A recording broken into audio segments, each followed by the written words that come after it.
স্বামীর বাড়ির ভাত খেতে হলে স্বামীর খোঁটা সহ্য করতে হয়, স্বামীর মায়ের খোঁটা সহ্য করতে হয়, স্বামীর বাবার ডিসরেসপেক্ট সহ্য করতে হয়, স্বামীর বোনের খোঁটা খেতে হয়, অনেক অসম্মান হজম করতে হয়, স্বামীর গালি হজম করতে হয়। তাই মেয়েরা বলে স্বামীর বাড়ির ভাতের বড় দাম। আমি কথা বলবো, কথা সত্য, তবে একটা কথা অ্যাড করতে হবে।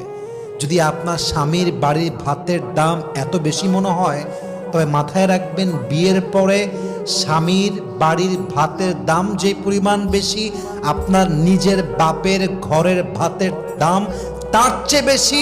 বুঝবেন, জাস্ট তালাকটা নিয়ে বাসায় যাবেন, তাহলে বুঝবেন।